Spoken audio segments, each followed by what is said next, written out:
The following program was made possible by the generosity of those who have determined to hold fast to the true Roman Catholic religion, as expounded by the Roman Catholic Church before the disasters of Vatican II and the so-called New Mass.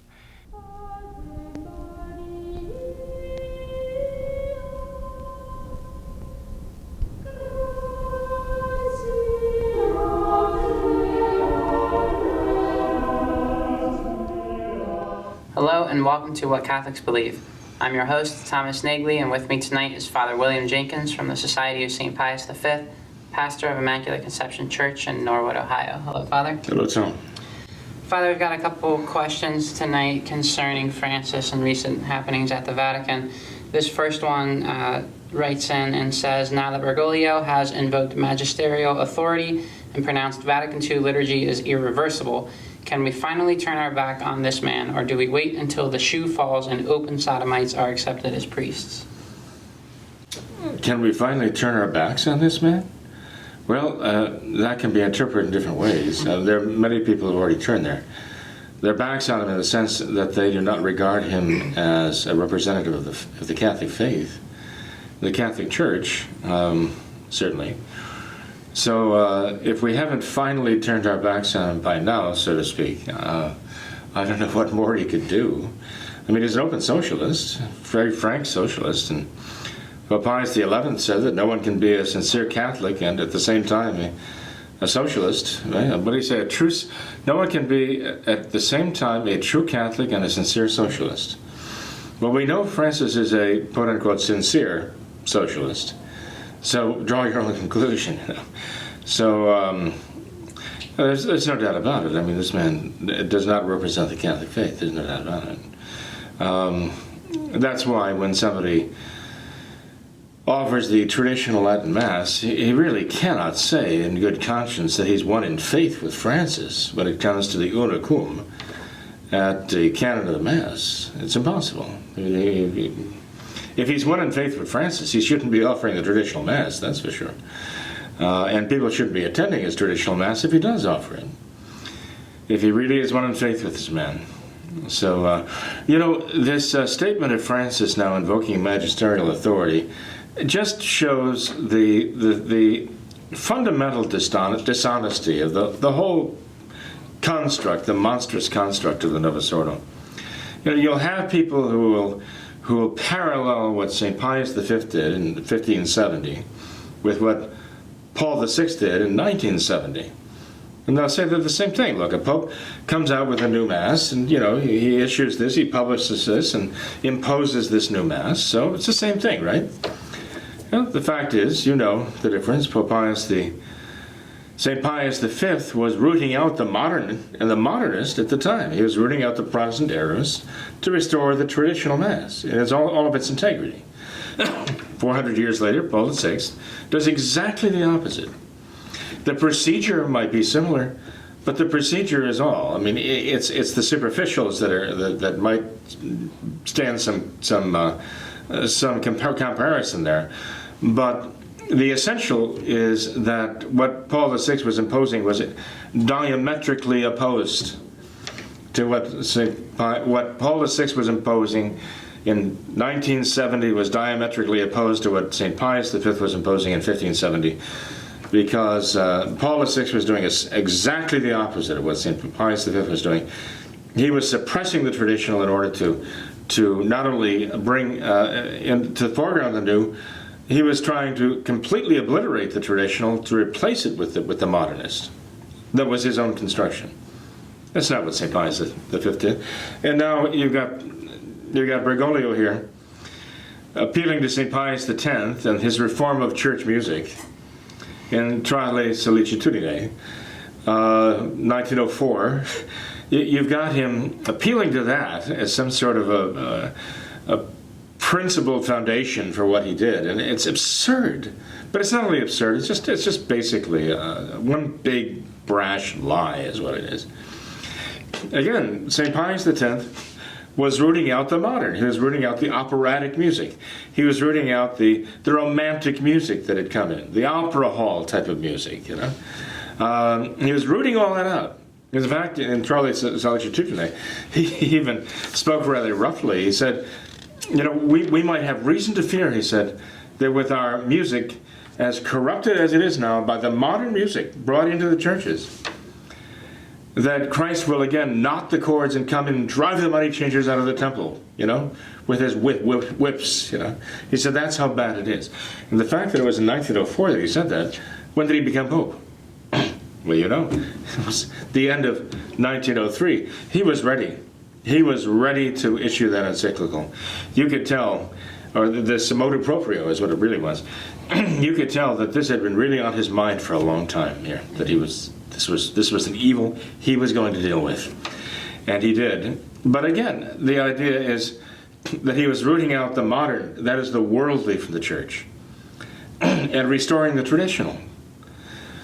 So the fact that Francis Bergoglio, or Jorge Bergoglio, would appeal to St. Pius X as some sort of for an endorsement of his Novus Ordo is not ludicrous. It's grotesquely dishonest.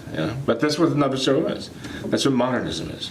Father, what does this statement do for the doctrine of papal infallibility? Because this seems to be... It doesn't touch the doctrine of papal infallibility at all. It just makes him look like a complete fool, like he doesn't even know this, or he doesn't think anybody else knows what it is. But this is a man who's already said, he's already answered in Spanish media, that every time he opens his mouth, it's magisterium, right? He basically went down the list. If he speaks here, he speaks there, he speaks on the planes, giving interviews to the reporters. That's magisterium. If he gets up and if he talks in his sleep, you get the impression it's magisterium.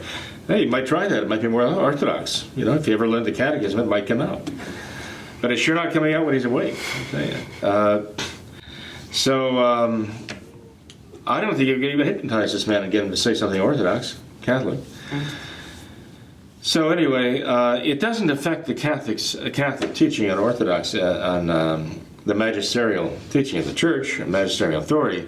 What it does is demonstrate that he has no concept. He has no clue whatsoever. Or if he does, he's blatantly representing what he knows is true to substitute the modernist concept. Personally, I think Francis Bergoglio, or Jorge Bergoglio, is devoid of knowledge of the Catholic faith. I think he does not have a fundamental understanding of the Catholic faith. I don't think he ever learned the catechism. He told you what he was doing when he was serving Mass with his friends, early as with the traditional Latin Mass when he was a boy. He was horsing around, making fun of it, mocking it for laughs, right? Trying to trip the priest up when he's offering the Mass. This man he has no sense of reverence in him, except perhaps to some communist dictators. I remember just a few years ago he was in Venezuela, talking how wonderful this is, and now look at it. It's a socialist hell there right now. But you hear him denouncing socialism? Oh, never. Only capitalism is evil. So again, I think this man has been raised in a way that he has a complete absence. There's a complete absence of knowledge of the Catholic faith in him. That's actually the best interpretation I can put about what he's doing and saying. Because if he does really know the faith, and he's formally rejecting it, then he's a formal heretic. I'm afraid he gives plenty of indications of that too. At times he comes out with something that sounds very pious. But the times that he comes out with something pious, it sounds so affected, it sounds so out of place coming out of his mouth. And it makes you wonder if it doesn't have a ghostwriter who puts these things before him to say, well, say this so it sounds like Baltimore Catechism number 3. Once in a while, say something like this. Because it doesn't sound right coming from him. Even when he says something Orthodox, meaning truly Catholic, it clashes with everything else he stands for. Father, recently in the National Review, there was an article published by one of their senior writers there, and it was titled "Pope Francis is Diminishing the Papacy Good." And he makes the author makes the point throughout this article of how it's just ludicrous to see how Francis is constantly invoking this magisterial authority and making all these supposedly infallible statements when so many of them are contradictory, and how he's saying the changes of Vatican II are irreversible. But how can they be irreversible when it was their authority that caused them to begin? And even now the changes of Vatican II are still changing. You've made this point many times of how if you go to a different Novus Ordo parishes, you'll get a different variety of liturgy and everything, different variety. Sure, and every 2 years or so they come up with new norms, new practices, new translations, even prayers. So yeah, well, this is the revolution on permanence, as they say. I mean, the revolution of Trotsky, and going back to the French Revolution and before the Masons, they always saw the revolution as a permanent fixture, and this goes along with constant evolution. They're never done. The revolution is never done. In fact, it will never be done as long as there's any faith left on earth, because that's the mission of the revolution, to completely eradicate faith. Hey, Nubius, the Masonic writer who gave us what we know as the permanent instruction of the Alta Vendita, and Voltaire before him said the same thing. In fact, Nubius said, our program is that of Voltaire. So he tied it together. And he said, quite frankly, our objective is to obliterate the very memory of Christ in the world, so that no human being on the face of the earth has any memory of Jesus Christ. So there you have it. I mean, this is what Bergoglio is actively involved in. He's going to falsify our Lord to the point. He's going to falsify Christ to the point. Falsify the church. Falsify Christianity. Falsify everything. Falsify the Mass. And he's going to falsify it so that there's absolutely no memory of what the Mass truly is, what the faith truly is, who our Lord truly is. That's his goal. He's working hard at it right now. So it's irreversible. See, that's how they see the revolution. You can't go back. You can only go forward with revolution. This is Marx's idea of history, the dialectic. You can't go back. You have to always go forward. And so you have people saying to you, oh, well, these changes came in. You can't turn the clock back. You can't turn the clock back. Well, this is moronic. When you have somebody tell you that, it's because they're just chanting this mantra, and they have put no thought into this whatsoever. There's not a person on the face of the earth that'd buy a clock that you couldn't set back if we were giving it the wrong time. You'd say, this clock is broken. I want my money back. So the fact is, when they try to tell you, you can't undo what we did, what they're trying to make you think is, we killed this. You cannot bring this back to life. We murdered this. You cannot bring this back to life. They're talking like a bunch of murderers, and they are. Father, recently there was a story, I'm a little foggy on all the details, but I believe this story came out of South America, where there's some group there of priests who go about exorcisms, but not for the purpose of actually exorcising demons, but for the purpose of talking with them, of speaking with the demons and conversing with them. And they had some transcripts of some of their supposed conversations with devils that were in possessed persons. And I remember one of the conversations, one of the transcripts, had one of the devils talking about Francis and saying how Francis is so dumb and how he is totally in the grips of the devil and how he will do whatever the devil asks him to do and how he is a tool of the devil. And they say that Satan is the father of lies, but it seems that could actually be very well, true. Satan is the father of lies, it's true. But I mean, even Putin, Vladimir Putin comes out and says Francis is not a man of God. Right? At least not a god of Christianity, So he's a man of some other false god, I guess, in Putin's mind. Can the devil speak true? Well, yes, he can. He can boast. The devil can boast. And in exorcisms, the devil can be... Now, I'm not saying they're exorcising. I think that's an extremely foolish thing to do. And not only foolish, it's insane to do that. The Church has explicitly forbidden that. Doing something like that. That is not traditional Catholic. And if they claim to be traditional Catholics, they're not. People should stay away from these people. This is ridiculous. They're waiting to be manipulated by Satan. The fact is, though, that Satan is a boaster, and he will boast. And if he feels he has something to boast about, he'll crow. Even if it cuts his nose off to spite his face, he'll boast.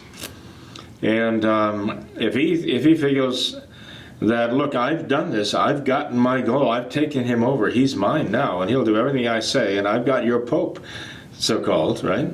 Then he will boast about that. And perhaps he will say it boasting because he thinks there's nothing anybody can do about it.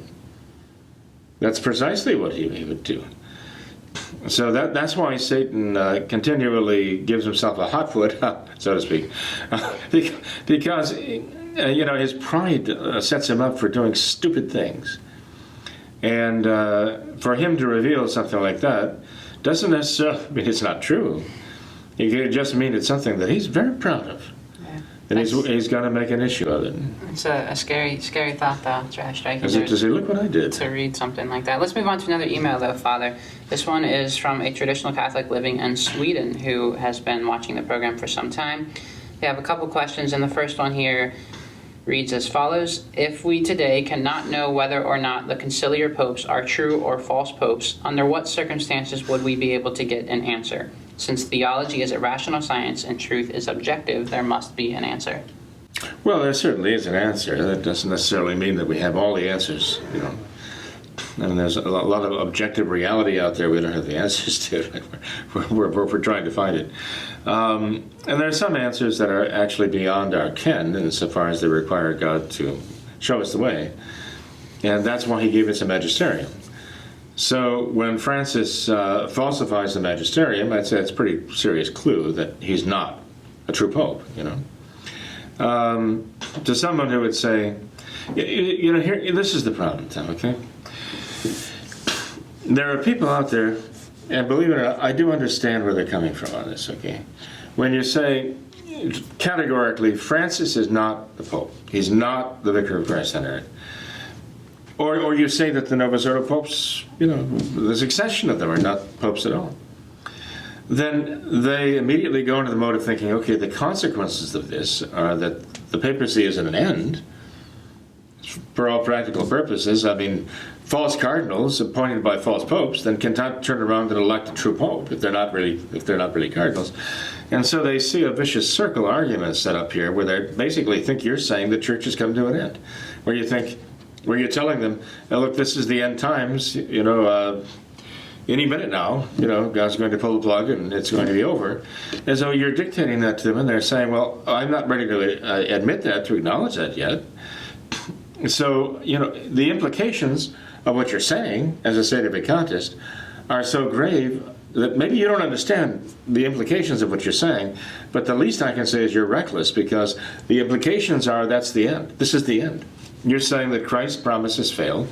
You're saying the church is basically finished, that there is no more papacy. The papacy itself, in other words, is a dead issue because there's no way, according to the traditional message of the church, there's no way to have a pope going forward. I understand where these people are coming from. This is a real conundrum. I understand that. I do. But they have to understand there's a real conundrum going the other way, too. To insist that someone like Francis is the Pope, that a real Catholic Pope can say and do these things, that poses an even worse problem. If a man can be the Pope and do these things to the church, and do these things to Christ, do these things to souls, and basically everyone just to say, well, he's the Pope, what are you going to do? That creates more of a problem than saying he's not. And this is where I see the sedevacantists and the anti-sedevacantists squaring off, because the one group says to the other, what you're saying is worse than what I'm saying. What you're implying is 10 times worse than what I'm saying. And the other one saying, oh, no, it's not. It's what you're saying that's worse, because this is what you're getting at and saying, no, look at the consequences of what you're saying. I don't see any resolution to that problem. Except to say, look, can we all agree that he's not speaking like a pope, he's not acting like a pope, and he shouldn't be regarded as a pope? Because there's a doubt, there's a very serious doubt, to say the least, that he has the faith, that he was legitimately elected a pope, with all the shenanigans going on with the elections and so on. How even those, some who were elected want to fire him now and get rid of him because he's wreaking such havoc.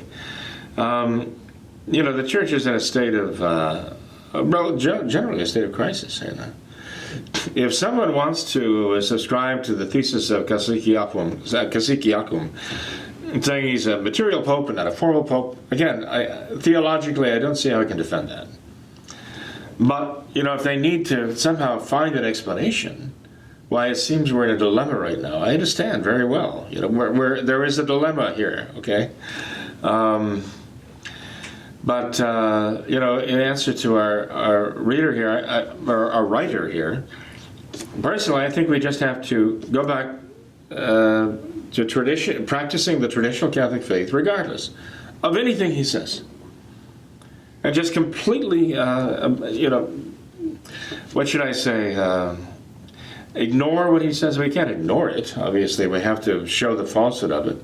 We have to unmask it, denounce it as the voice of the enemy. His works are the work of the enemy, right? Renounce Satan and all of his works and all of his pomps. I mean, that's what we've got coming to the Vatican right now. We have to do that, If the anti-Satan Vacantists want to ask me, well, gee, then, if he's not the Pope and these people he's appointed cardinals are not really cardinals, then how are we going to have a Pope again?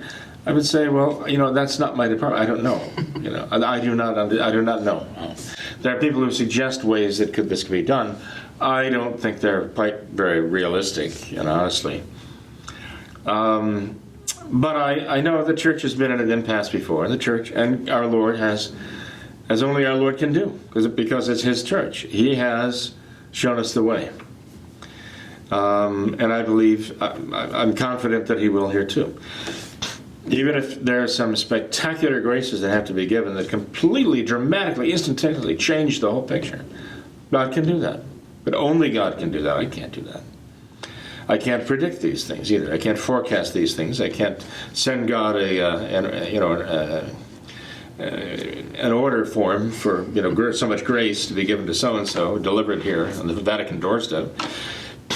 But in praying for the Church, we're praying, asking God to give the graces that are needed where they're needed, when they're needed, in order to deal with this crisis. And the crisis is a matter of human sin, human failing.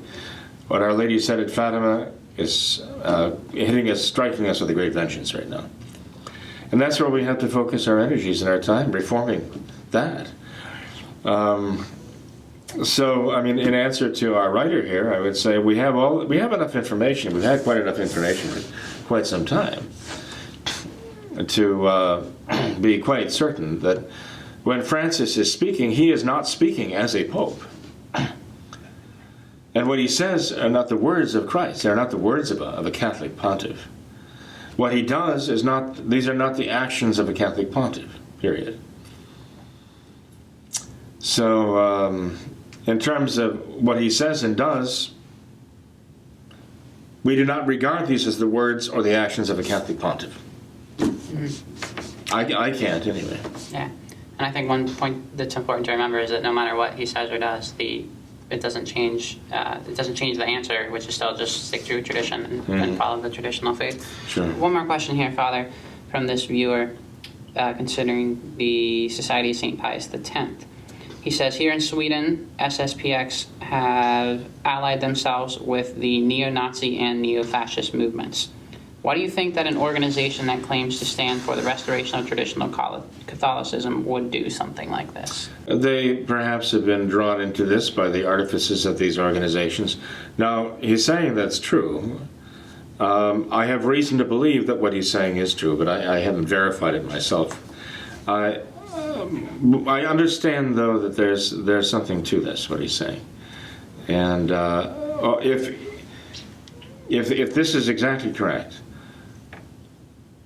I could see these movements, organizations, whatever they are, going to Pius X and wanting to get in there and turn them, right?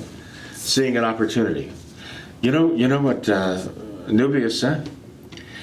Nubius said the Church will never come to the Freemasons. The Freemasons must go to the Church. We must go to the Church. And his answer was, go to the Church, enter seminaries, enter convents, work our way up until we can secure a pontiff according to our needs. Voila. Francis might as well have come in the Duncan Hines cake mix for the Pope according to Mason's needs. So, in any case, I could see these neo-fascist movements and so on. I mean, they're all socialist. We talk about right and left. That's just a construct of the liars who want to confuse us, as though somehow Stalin's over here and Hitler's over here and they're diametrically opposed to each other. Just because they fought, it doesn't mean they're not both a couple of Tyrannosaurus Rex, The fact is that they're both socialists. I mean, one's National Socialism, the other is world socialism, Bolshevism, right? But they're both socialists. And this is what we've had. We've had these socialists going at each other's throat. And all they are is just cheap, petty dictators who want to control everyone's life. And Satan is backing all of them, So he's the fight promoter of all this, He can't lose. It's like the Rothschilds and the other bankers, fomenting wars so that they can finance both sides, And whoever wins, nobody wins, but they win. They always win. So, in any case, this is, I'm afraid, what happens here when they talk about these neo-fascists and the alt-right and the alt-left. There's not a dime of difference. They're a bunch of thugs is what they are. Right? They met in Charlotte, right? And, of course, the alt-left is screaming bloody murder. You've got to denounce those alt-righters, whatever that means. And so Donald Trump gets up and at first he says, well, yes, we have to denounce that. But then he gets up and he says, well, you have the alt-left at work there too, and they were inciting this violence. And then, of course, the alt-left goes berserk, and they have the media behind them. So the media is nothing but the mouthpiece for the alt-left, the Democrats, the socialists. That's all it is. The modern media. So they scream about Trump, defending the alt-right when he was just saying, well, the alt-left is stirring up all this trouble. And, of course, the police were told to stand down. And nobody can understand. The thing is, did Terry McAuliffe, I think it was the name, did he tell them to stand down, stand back and let this happen? Were they looking for some kind of a made-for-media event here that they could make hay out of, the alt-left? I don't know. Somebody came out afterwards and said, there's a reason why the police are standing down here. That's because they've been so abused by these radicals for so long. The radicals have gotten them used now to standing back. And this is the next phase now where the radicals know, okay, now we got the police to stand down, so now we can do whatever we want. And we can attack the rightist when they stand up. But as far as I'm concerned, this is Godzilla versus the smoke monster here. You have the white supremacists and the fascists and all that. They're a bunch of totalitarian socialists. They're no better than the thugs on the left. They're the same thuggery, And, to have them go at it in our city streets just shows the anarchy that we're descending into. But it's orchestrated. It's orchestrated from the alt-left, from Soros and the rest of these people. They're planning all this, but what they're trying to do is just reduce the country to chaos and anarchy. There was a demonstration in San Francisco recently. They had 400 people who showed up to say Marxism will not take over America. They were standing against Marxism in America. They were attacked by 4,000 leftists, outnumbered 10-1. Oddly enough, some of the media even came out and pointed that out and said, look, these 4,000 leftists showed up with bats and other instruments of weaponry and attacked these people. Amazing, but somebody actually told the truth. I wonder, he probably doesn't have a job left with the media anymore. But in any case, this is what's going on right now. I could see these the so-called rightists who are nothing but really leftists, wearing different gang colors, wanting to co-opt Pius X. Yeah, absolutely. By whatever name they can. If the socialist, if the Bolsheviks can't get them, let the National Socialists get them. But one way or the other, they're going to get in there, and they're going to try to start whatever good they're doing. And whatever Archbishop Lefebvre at great expense, at great personal expense, establish them to do. You know, we have somebody who's criticizing Archbishop Lefebvre for signing the document on religious liberty. Well, I don't agree with the fact that he signed the document on religious liberty either. I find it really sad and unfortunate and reprehensible. But I think they're missing the point, too, that he did sign the document. Okay, he did. We have evidence that he did. It's clear that he did. But after the council, what happened to those 70 bishops who didn't sign the document? What did they do? Where did they go? Did they stand up? Did they raise their voices? Did they lead any efforts to resist the Novus Ordo? All those bishops who didn't sign that document, what became of them? They went back to the dioceses, they blended into the woodwork, you never heard another word about them. But after the council, Archbishop Lefebvre had the grace to realize this is wrong. He's the first one to stand up and say, I regret bitterly signing that document. And he's the first one to say, I shouldn't have done that.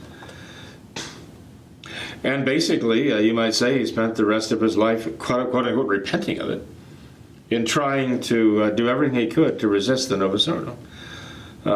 He tried diplomatic channels when they were offered to him.